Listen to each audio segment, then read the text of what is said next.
Bueno, vamos con la primera entrevista. Dijimos el 19 de agosto de 1975 moría asesinado Argentino del Valle Larrabure, un militar argentino que había sido secuestrado en Villa María el 12 de agosto de 1974 por una célula del ERP, del Ejército Revolucionario del Pueblo, que tenía como conductor principal a Mario Roberto Santucho, y después fue mantenido en cautiverio en Rosario, o sea que es una historia que tiene que ver con nuestra ciudad.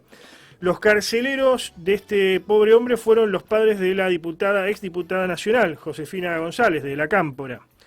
Y aquí, estas cosas de la historia, uno por allí podría pensar, después vamos a estar hablando un poco del Vaticano, ¿por qué? Porque han designado a alguien muy polémico como Eugenio Zaffaroni.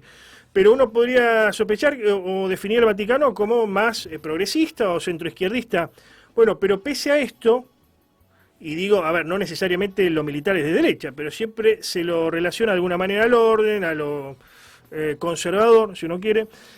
Bueno, está en vías de ser canonizado Argentino del Valle de Larrabure en un gesto del Vaticano hacia sus familiares. Vamos a hablar con Arturo Larrabure, que es el hijo de Argentino del Valle de Larrabure y ya está en contacto con nosotros. ¿Cómo estás, Arturo? Buenas tardes. Buenas tardes la audiencia. Muchas gracias por llamarme. Bien, gracias por atendernos. Varias cosas. Yo cuando me enteré de este proceso de canonización para tu padre, la verdad me llamó la atención, ¿no? Viniendo del Vaticano, que uno hoy relacionaría más a la Agenda 2030, a este nuevo orden mundial. ¿Cómo se analiza esto y si a vos te tomó por sorpresa o no? No me tomó por sorpresa porque indudablemente cuando uno analiza con los años, ¿no? Cuando dejas pasar muchos años desde que sucedió este hecho, lo ves como una historia realmente que mi padre fue realmente un mar. Ujú. Ese cautiverio fue cruel, muy cruel. Hubo torturas de todo tipo, psicológicas, físicas, corriente eléctrica, por el cuerpo, por los genitales, por donde te imagines, simulacros de asesinato. Bueno, fue muy cruel. Entonces, lo diferente con otros cautiverios es la reacción de él. Era un hombre que en determinado momento comenzó a sostenerse en su fe, Ujú. rezando y entonando el himno nacional, que era lo que él más amaba, su fe en Dios y en la patria y en Ujú. el ejército. Ujú.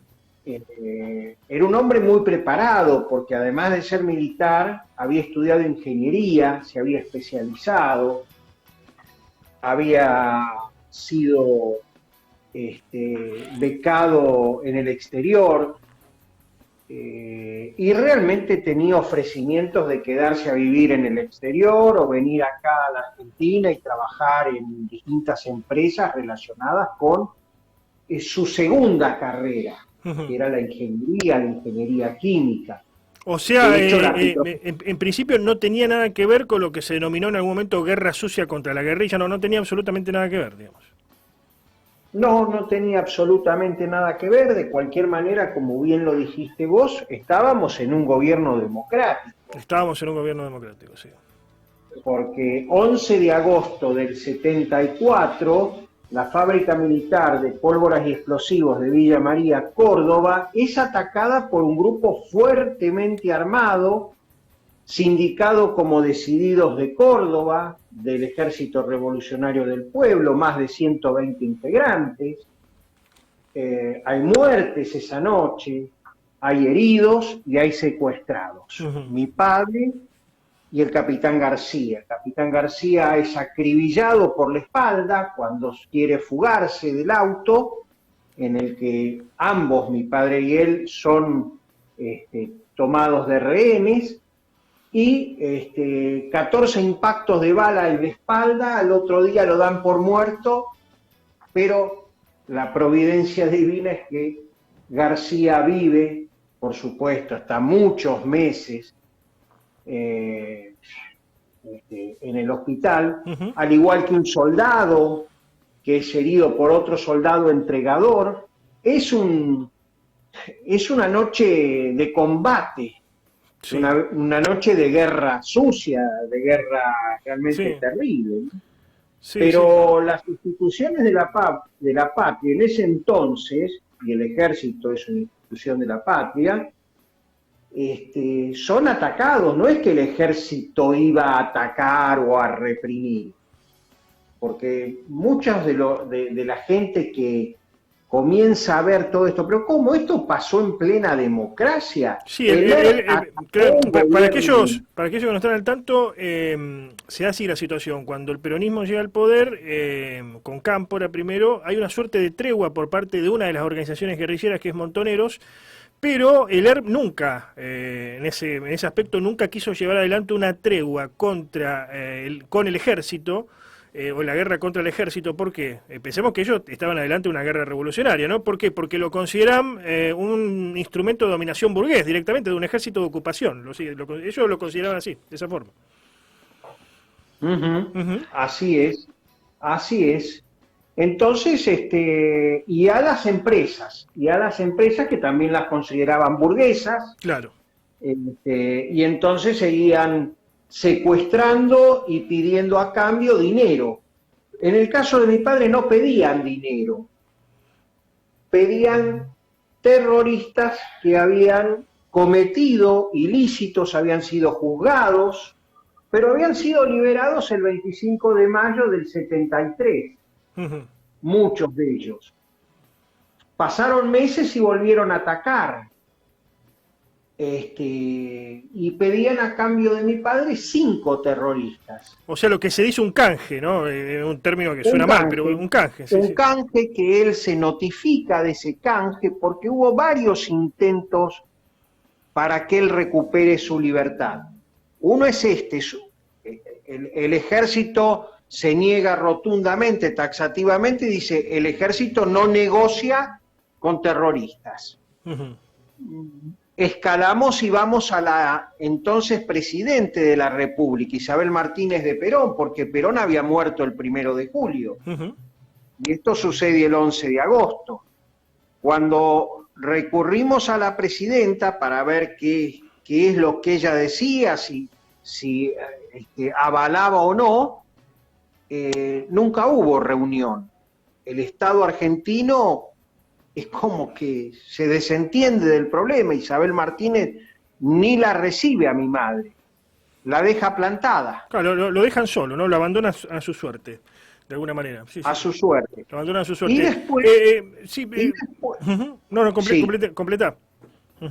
Y después le ofrecen a mi padre recuperar su libertad, diciéndole: Larrabur, el ejército al que usted pertenece, por eso es muy bien lo que vos explicaste, que era un ejército revolucionario del pueblo, era otro ejército.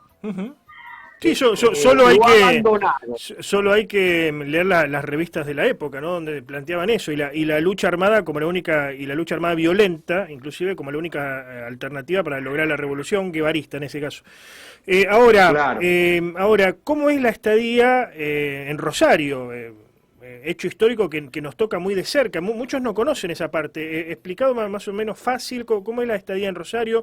¿Por qué eligen Rosario? No, es terrible. ¿Por qué eligen Rosario y no en otro lugar de la Argentina? ¿Por qué eligen Rosario? ¿Y dónde está aquí justamente en cautiverio?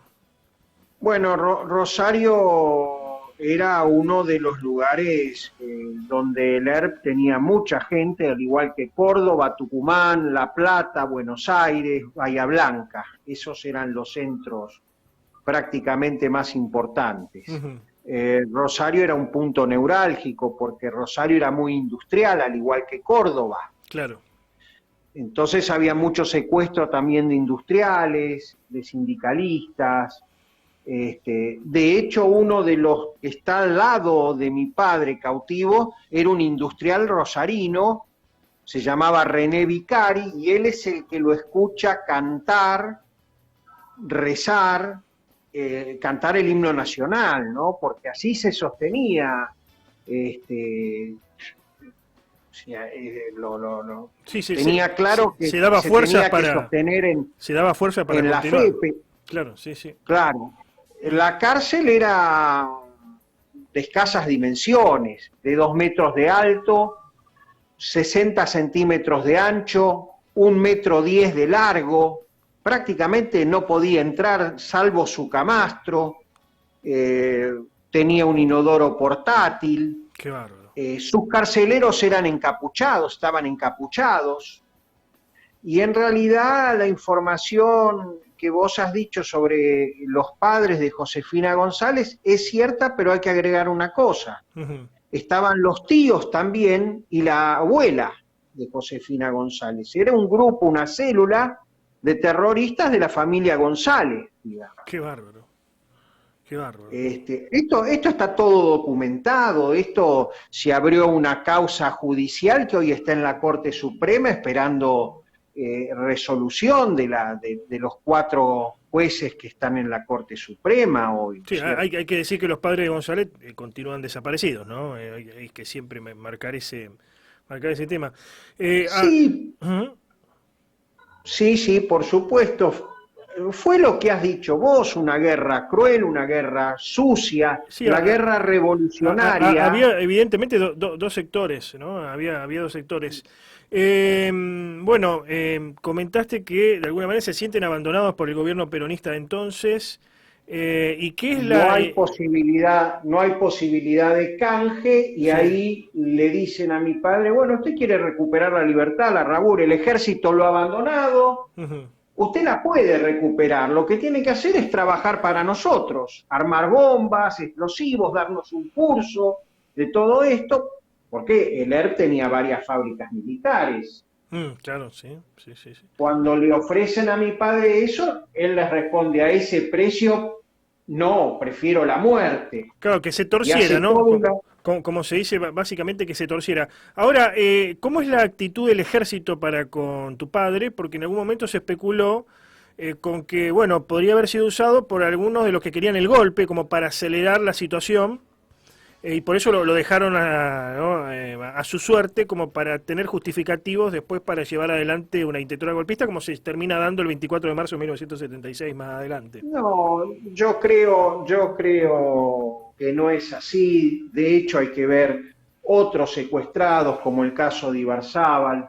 El ejército no negociaba con terroristas, pero realmente el ejército revolucionario del pueblo estaba realmente bien organizado. Era un ejército muy combativo, utilizaban lo que se llama la guerra no convencional. Era muy difícil todo esto. Y ahora los propios grupos terroristas, que había 17 grupos terroristas en aquella época en el país, ellos fomentaban el golpe, porque creían que así la población iba a optar por los grupos políticos, de los cuales Montoneros era el más grande, muy numeroso, y ya, bueno, Perón les había dado gobernaciones, sí, y después se había enojado mucho cuando se había dado cuenta cómo venía la mano, ¿no? Seis gobernaciones. No, sabemos que tenés poco tiempo, pero quería hacerte dos últimas preguntas. Bueno, en primer lugar, ¿cómo sigue lo de este tema de la canonización? ¿Cuáles son los pasos que siguen? Y después, ¿qué opinás sobre esta victoria de Milei? Vos me preguntarás qué tiene que ver, pero de alguna manera es un golpe a ese relato setentista, a esa forma de ver aquellos años de plomo, digamos, de guerra o guerra civil, si uno quiere, una forma de ver la historia que llega a su fin, ¿no? Con este triunfo de Milei. Pero primero, ¿cómo sigue lo de la canonización? Bueno, mi padre en este momento se ha formado un tribunal para seguir investigando, lo ha formado la Iglesia, quien se encarga de esto que se llama el obispo Monseñor Santiago Olivera, que está al frente de la causa de los santos de la Argentina. Es el responsable, por ejemplo, de haber canonizado al cura Brochero, para que ustedes se ubiquen, ¿no es cierto? Y cuando se enviaron toda la investigación que se había hecho, que se viene trabajando hace 2 años en todo esto, lo que pasa que ahora sale a la luz, vino la respuesta del Vaticano diciendo: avancen, está todo bien, no hay ningún impedimento para seguir trabajando. Bien. Ellos, digamos, lo que hace el Vaticano es chequear si la información es fidedigna, si está todo bien. A su vez, Olivera ha ido a verlo al Papa Francisco para decirle: voy a iniciar este proceso. ¿Usted está de acuerdo? El Papa dio el consentimiento, dio el visto bueno y se avanzó. Sí. Ya mi padre es considerado para la iglesia, y la iglesia es universal, no es la iglesia de la Argentina solamente, es considerado siervo de Dios, que es el primer estadio, la primera categoría. Bien.